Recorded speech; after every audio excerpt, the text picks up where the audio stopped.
like to talk to you today about crossing the threshold, moving from one sense of self, sense of the experience of life or idea of reality, and a whole new encounter, an entrance into another dimension, another plane, a mystical reality that reframes all of what we think life is. In other words, moving from our self-focused, limited existence, gravitationally pulled into our own orbit, if you will,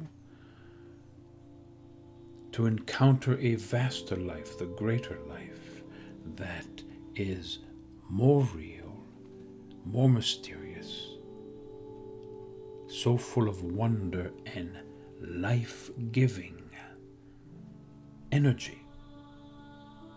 Because to turn in on oneself, to make oneself the center of our consciousness, is death, is being cut off from the source. So it is, as the metaphor says, a return home, a return to the source of our being,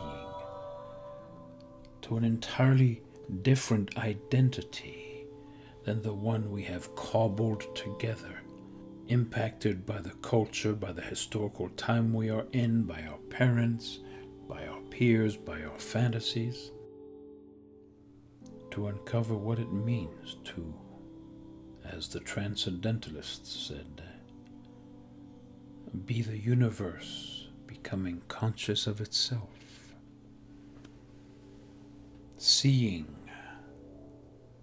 nature, a sunset, a face, from a perspective that is utterly beyond the limits of our ego interests, of our filters, of our prejudices and desires, of our moods and likes and dislikes. This is what the spiritual journey is. This purification, this liberation, this illumination, this repentance, going beyond that which we have been, breaking the shackles. And this is expressed in 1,000 different ways across the traditions of humanity,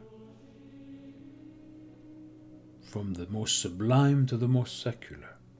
How do we break out of our narcissistic tendencies, of our view of the world as what can it do for me? Or how is it relating to me? How do I look in it? The vanity and self-absorption that keeps us prisoners. And in these traditions that seek to address this journey, this liberation, though they seek similar things, their dogmas, their requirements, their externals seem to go every which way, away from each other. And yet, in our experiential encounter with this kind of becoming, of flowering,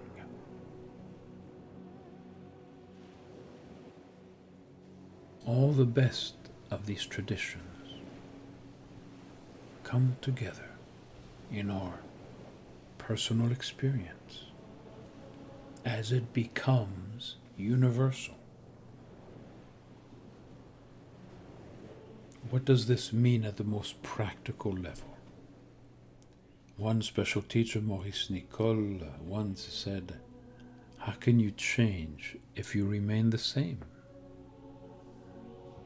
We have to want this change, know that it's possible, know that we can make new choices in our reactivity, see the world differently from another state of consciousness, that is not permanently colored, reduced by our inner states, the passing thoughts and feelings of the moment, but rather tapping into an isness in the now that opens on to a whole other field of understanding and wisdom and consciousness.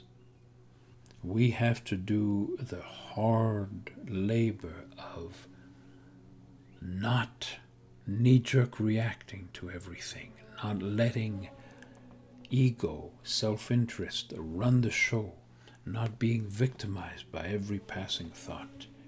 We have to find silence, as all the traditions teach, centering. And behind all of this, we find the teachings of Yeshua, clearing the ground,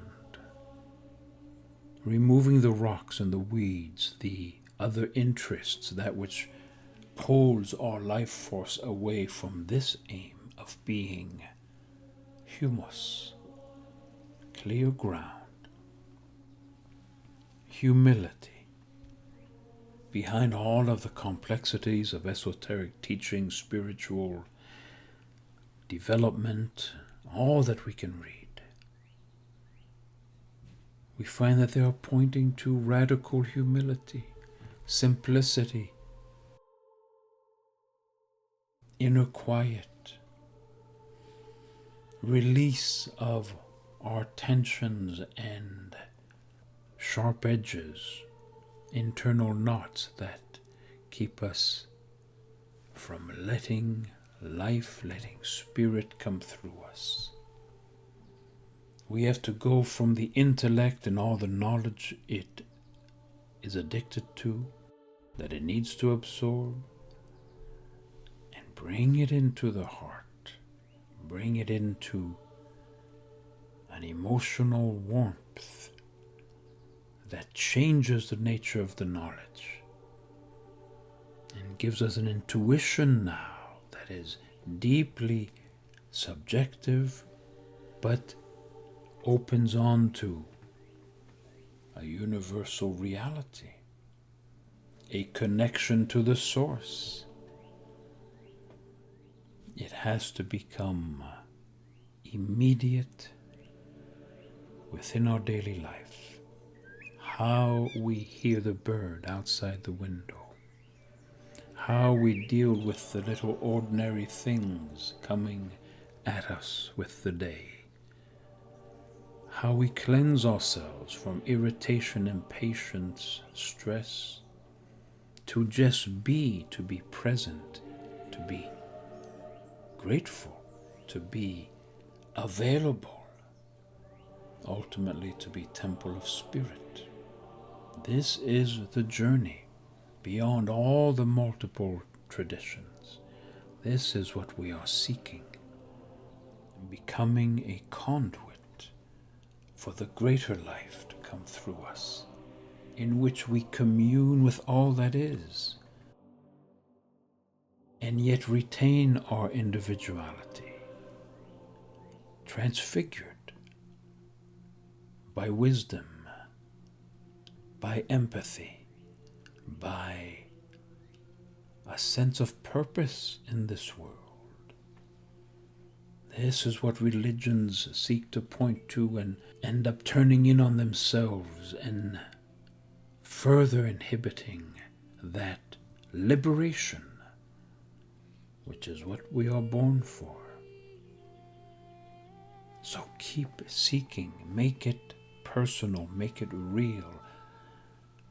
It is at the crossroads of your own effort to be at peace, to not be reactive, to choose consciously right action, goodness, that it all comes together and that you become incarnated wisdom, living blessing, plenitude, fulfillment for your life. Cross that threshold, one effort at a time, one day at a time, one movement of will at a time, and see what happens, see where it takes you. Discover the real potential of this existence. Beyond all dogma, all tradition, all requirement, and yet the culmination of every teaching manifested in your personal life.